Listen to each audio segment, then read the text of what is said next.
Le débat nous sommes ensemble pour 2 heures de débat. Soudan, Libye, Nigeria et puis le Togo avec Credo Tété, directeur de publication Le Médium. Bonsoir Credo. Bonsoir Samuel et bonsoir à Innocent. Ananis Innocent Soso, consultant en communication politique. Bonsoir.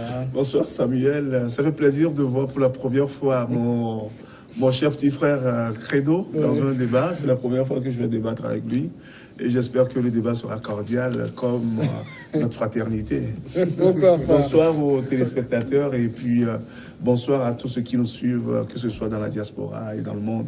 Nous partons au Soudan pour commencer. Des milliers de manifestants soudanais ont accompli la prière hebdomadaire musulmane vendredi devant le QG de l'armée à Khartoum, poursuivant leur sit-in pour obtenir le transfert du pouvoir par l'armée à une administration civile.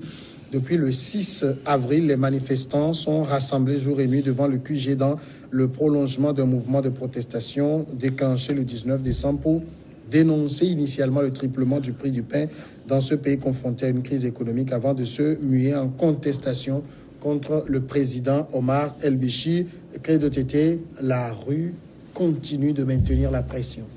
Oui, certes, la rue continue de maintenir la pression, mais jusqu'à quand? Parce que il faut compter avec les politiques. Parce que ce qui se passe aujourd'hui, si nous considérons rien que, disons, la digression dans la position de l'Union africaine, donc il faut se poser assez de questions. Parce que il y a quelques semaines, la présidence de la Commission de l'Union africaine a donné un délai de 15 jours afin que les choses reviennent en ordre. Mais depuis qu'ils ont fait leur sommet du Caire, donc ça a évolué un peu. Et moi, ça, c'est sujet à interrogation. Donc aujourd'hui, ils parlent de 3 mois, d'un délai maximum de 3 mois pour pouvoir faire une transition pacifique et démocratique. Donc c'est dire que, certes, la pression de la rue, elle est là. Et du moment où les États-Unis aussi ont soutenu les manifestants qui réclament un régime civil, donc je crois que ça va se faire. Et il faut compter également avec la promesse du chef du Conseil national qui a dit que d'ici la fin de cette semaine, ils vont essayer de donner une réponse et autres là. Je crois que le peuple soudanais doit faire très attention aussi parce que lorsqu'on tire trop sur la corde, ça finit par casser. Ça finit par se casser. Il ne faudrait pas qu'on braque l'armée soudanaise. Aujourd'hui, on sait que l'armée soudanaise a renvoyé le président Béchir, mais l'armée soudanaise, il y a encore des caciques de ce régime dedans. C'est vrai, les manifestants ont toujours cette appréhension, cette peur de toujours fonctionner avec des caciques, mais il faut y aller mollo. Aller jusqu'à assiéger le QG de l'armée. Certes, l'armée a toujours juré de ne pas s'en prendre à ces populations, mais je crois que lorsqu'on met trop de pression, ça peut faire durcir les positions de part et d'autre. Mais cela ne voudrait pas dire que l'armée aussi a des excuses pour s'éterniser au pouvoir en griffe dans ce processus. Alain Soso, vous pensez que la pression que maintient la rue risque de braquer l'armée? Mais je ne pense pas, bien au contraire, il faut cette pression-là. N'oubliez pas que les Soudanais étaient maintenus dans un régime militaire pendant 30 ans. Et que, subitement, ce n'est pas cette armée qui a décidé toute seule de déposer Béchir. C'est parce que depuis le début du mois d'avril, le 6 avril précisément, la population est sortie pour contester le régime de Béchir. Et ceci étant, la police d'abord avait dit qu'elle ne tirerait pas sur les manifestants et l'armée était obligée alors d'agir. C'est pour ça que Béchir a été écarté le 11 avril. Donc, je ne pense pas que la rue fait trop. Non, bien au contraire. L'armée avait dit au départ que la transition serait militaire pendant 2 ans. Il a fallu justement cette pression de la rue pour que l'armée se ravise. Parce que n'oublions pas que le comité militaire de transition était composé des gens qui ont soutenu et maintenu Béchir au pouvoir. Et c'est grâce justement à cette pression de la rue que 3 généraux ont encore été chassés du comité qui veut piloter la transition. Et heureusement, je crois qu'aujourd'hui, ils ont trouvé un compromis avec l'association pour la liberté et le changement,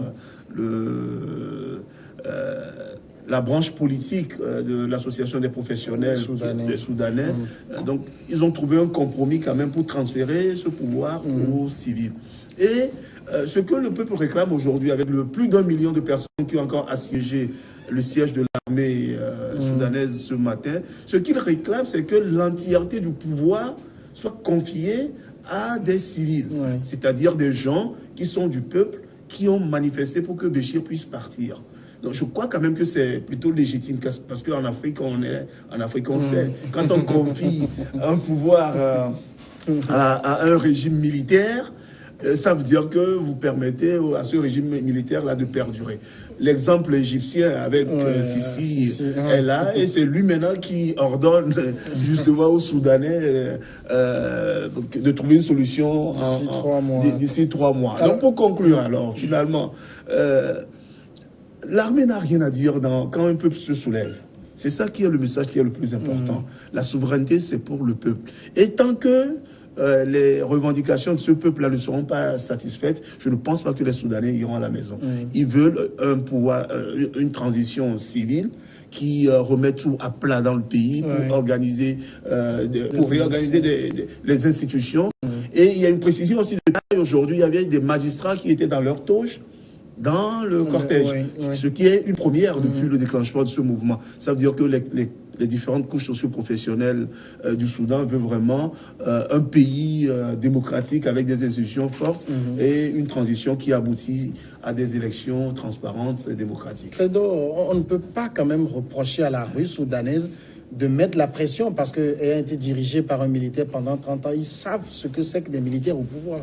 Non, je crois que la rue soudanaise est dans son rôle, mais là où je voudrais nuancer un peu, mais il ne faudrait pas abuser de ce rôle, parce que, vous savez, si cela ne tenait uniquement à la rue, je crois que la rue ne parviendrait pas assez tôt à chasser le président Omar el-Béchir du pouvoir. Donc, c'est que l'armée a eu à jouer un rôle très primordial à un moment donné. Maintenant, si c'est cette armée qui vous a aidé sur le plan civil à concrétiser ou bien avoir un peu de lumière, donc il va falloir également...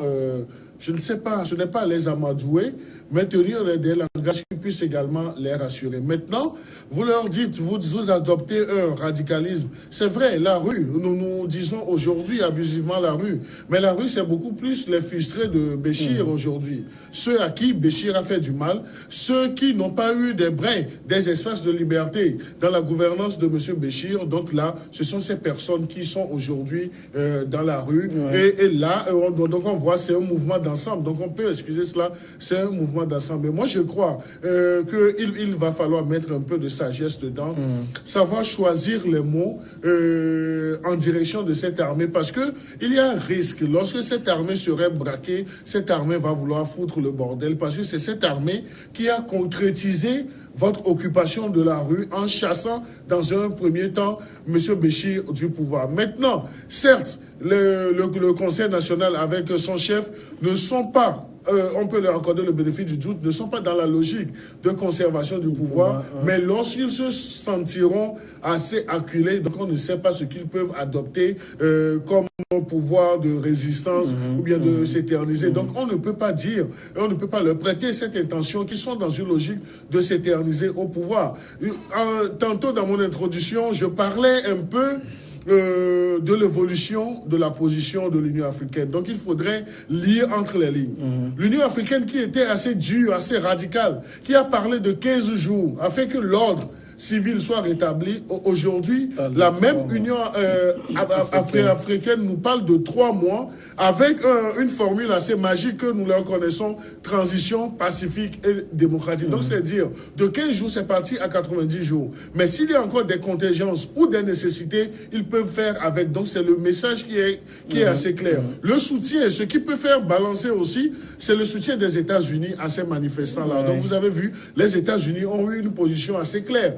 Comparativement à la France qui tâtonne toujours. Donc les États-Unis ont dit, nous soutenons les manifestants. Donc nous soutenons les manifestants, donc c'est dire que nous soutenons ceux qui sont dans la rue, d'où la nécessité d'arriver à un régime civil. Maintenant, ce régime civil, même si on le fait par alchimie ou bien par magie, est-ce que ce régime civil va ou ne va pas fonctionner avec l'armée là. Donc si, a priori, en ce moment, on braque cette armée, comment est-ce que ce régime allait prospérer? Mais il y a cette nécessité d'aller à un régime civil, même si la transition doit être faite. Parce que l'armée soudanaise aujourd'hui, les ténors de cette armée, ils sont comptables également du mandat de Béchir. Donc il y a déjà cette crainte. Il faut trouver des messages et des mots assez conciliants, assez rassurants pour leur dire que même si vous débarrassez le plancher, vous ne serez pas inquiétés. Moi, je voulais revenir un peu sur un aspect de ce que Credo Tété a dit lorsqu'il dit que ceux qui sont les durs, ceux qui sont dans la rue aujourd'hui sont ceux qui n'ont rien eu avec Béchir. Mais non, moi je dis c'est toute la population qui n'a rien eu avec Béchir.